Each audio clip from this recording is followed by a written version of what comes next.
खुलुमबाय बेयो बड'लेण्ड इंखं टेलिभिजन दिनै 10 नभेम्बर 2022 सनिबारखालि सानसेनि बरादखौ नोंथांमोननि खाथियाव लाबोदों आं सदानन्द दैमारिया।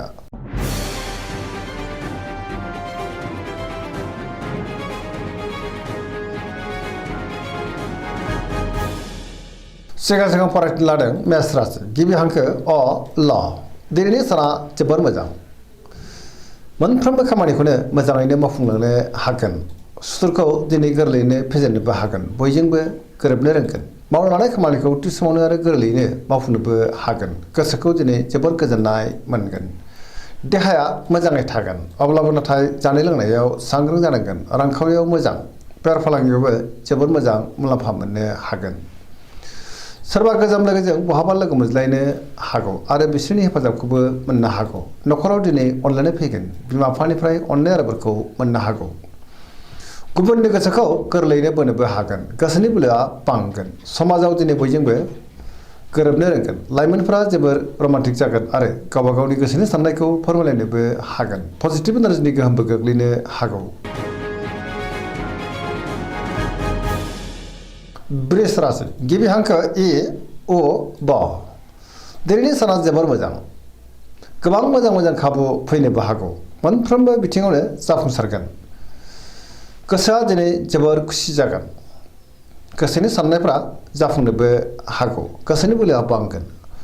मावनो लानाय खामानिखौ थि समावनो आरो गोरलैयैनो मावफुंनो हागोन। समाजाव मान मोनगोन। रांखावरियाव मोजां बेफार फालांगियावबो मोजां होनजायो। गोबां धोन आरजिनोबो हागोन। आयाबो दिनै बांनो हागौ। न'खराव बिदा फंबायनि गेजेराव मोजां सोमोन्दो थागोन आरो बिसि फिसायजों अनलायनाया बांनो हागौ।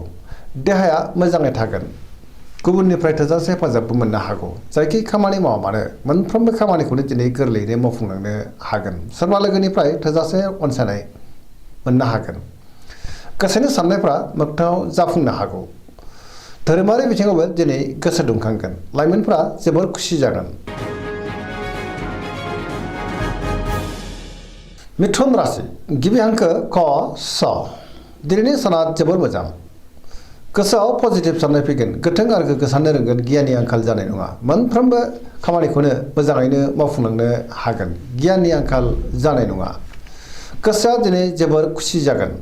गुबुनजों मोजां सोमोन्दो लाखिनो रोंगोन। देहाया मोजाङैनो थागोन। रांखावरियाव मोजां आयाबो दिनै बांनो हागौ। बेफार फालांगियाव जोबोर मोजां मुलाम्फा मोननो हागोन।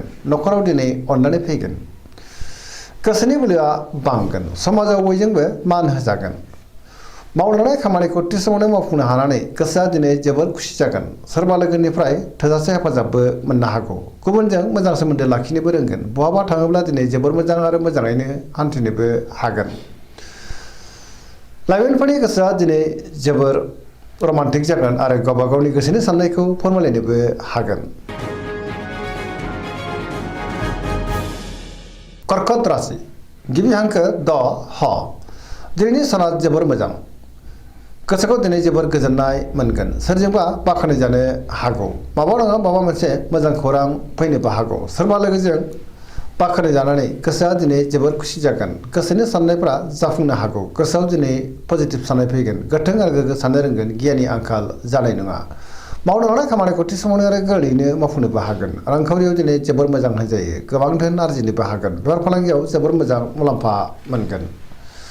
समाजाव लोगो लेवा बांगोन। बहाबा थाङोब्ला दिनै जोबोर मोजां आरो मोजाङैनो हान्थिनो हागोन। देहायाबो दिनै मोजाङैनो थागोन। गुबुननिफ्राय थोजासे हेफाजाब मोननोबो हागौ।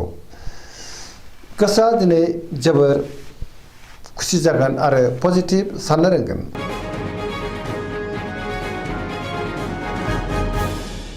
सिंह राशि गिबि हांखो म ट दिनैनि साना मोजां आरो गाज्रिनि गेजेरजों बाबेनलांनो हागौ। गोसोआव दिनै नेगेटिभ साननाय फैनोबो हागौ। मावनो लानाय खामानिखौ मावफुंनो गोब्राब जागोन। माबा नङा माबा मोनसे गोरोन्थिबो मावफ्लांनो हागौ। सोरबा लोगोनिफ्राय हेफाजाब मोननोबो हागौ। बहाबा दावबायनो बा हान्थिनो खाबुबो मोनगोन।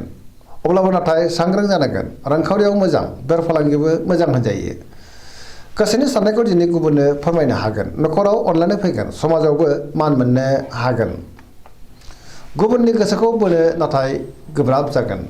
देहाया मोजाङै थागोन। अब्लाबो नाथाय जानाय लोंनायाव सांग्रां जानांगोन। सोरनिबा थाखाय नाङा फाङा जेंनायाव गोग्लैनांनोबो हागौ सांग्रां जानाया गाहाम। कन्या राशि गिबि हांखो प ट दिनैनि साना मोजां आरो गाज्रिनि गेजेरजों बाबेनलांनो हागौ।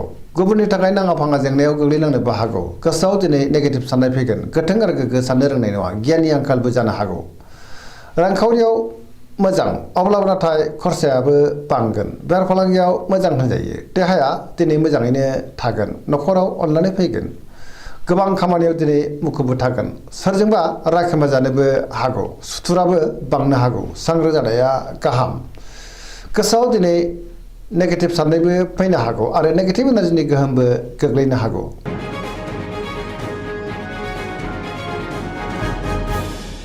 तुला राशि गिबि हांखो र ट दिनैनि साना जोबोर मोजां। गोसोनि बोलोआ बांगोन। गोसोनि साननायखौ दिनै गुबुननो फोरमायनोबो हागोन। मावनो लानाय खामानिखौ थि समावनो आरो गोरलैयैनो मावफुंनो हागोन। देहाया मोजाङै थागोन। अब्लाबो नाथाय जानाय लोंनायाव सांग्रां जानांगोन।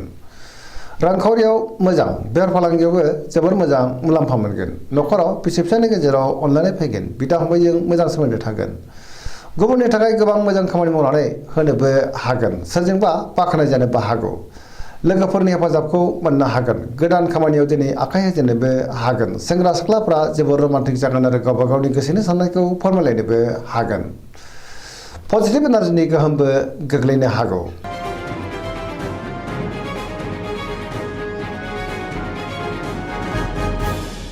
वृश्चिक राशि गिबि हांखो न स दिनैनि साना जोबोर मोजां। समाजाव लोगो लेवा बांगोन। गोबां मुंदांखा सुबुंजों लोगो मोनज्लायनोबो हागौ। गोसोआव दिनै पजिटिभ साननाय फैगोन।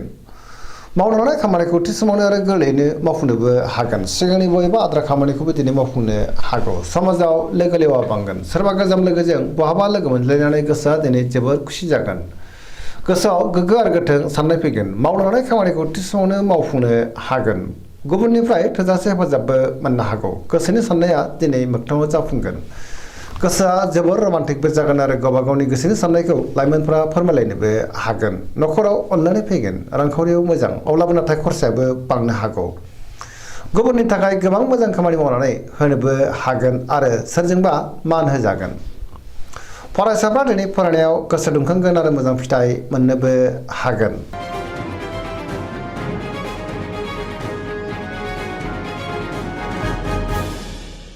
धनु राशि गिबि हांखो ढ फ भ दिनैनि साना जोबोर मोजां।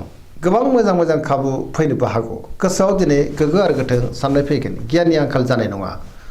मावनो लानाय खामानिखौ थि समावनो आरो गोरलैयैनो मावफुंनोबो हागोन। सोरजोंबा बाख्नाय जानो हागौ। गोसोनि साननायफ्रा दिनै जाफुंगोन। रांखावरियाव मोजां अब्लाबो नाथाय खरसायाबो बांनो हागौ। बेफार फालांगियाव जोबोर मोजां मुलाम्फा मोनगोन।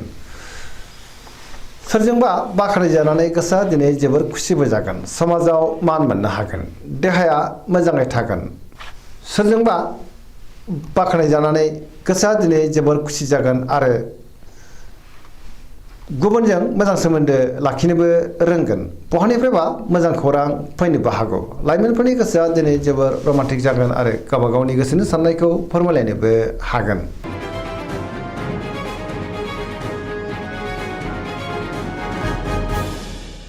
मकर राशि गिबि हांखो ख ज दिनैनि साना मोजां आरो गाज्रिनि गेजेरजों बाबेनलांगोन।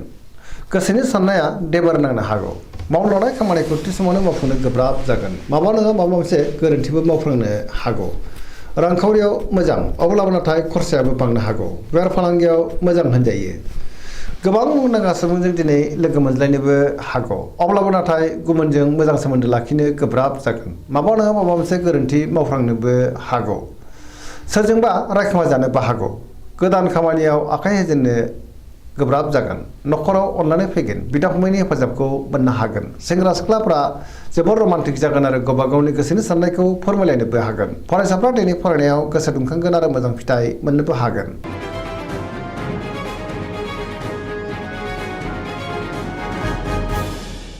कुम्भ राशि गिबि हांखो ग स दिनैनि साना जोबोर मोजां। गोसोखौ दिनै जोबोर गोजोननाय मोनगोन। मावनो लानाय खामानिखौ थि समावनो आरो गोरलैयैनो मावफुंनो हागोन। सोरजोंबा बाख्नाय जानो हागौ। सोरबा लोगोनिफ्राय मोजां खौरां फैनोबो हागौ। समाजाव दिनै गोबां मान मोनगोन। गोबां मुंदांखा सुबुंजों लोगो मोनज्लायगोन आरो बिसोरनि हेफाजाबखौ मोननोबो हागौ। रांखावरियाव मोजां अब्लाबो नाथाय खरसायाबो बांगोन। बेफार फालांगियाव मोजां होनजायो। देहाया मोजाङैनो थागोन।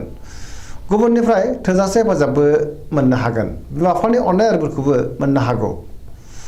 बहाबा दावबायनो एबा हान्थिनो खाबु मोननो हागौ आरो मोजाङैनो हान्थिनो हागोन। पजिटिभ एनार्जिनि गोहोमबो गोग्लैगोन।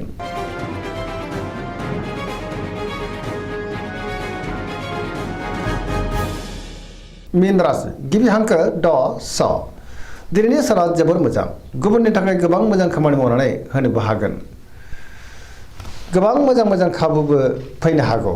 गोसोआव दिनै पजिटिभ साननाय फैगोन। गोथों आरो गोग्गो साननो रोंगोन। गियाननि आंखाल जानाय नङा। गोसोनि बोलोआ बांगोन। गावनि गोसोनि साननायखौ गुबुननो फोरमायनोबो हागोन। देहाया मोजाङै थागोन। अब्लाबो नाथाय जानाय लोंनायाव सांग्रां जानांगोन। रांखावरियाव मोजां। बेफार फालांगियावबो मोजां होनजायो।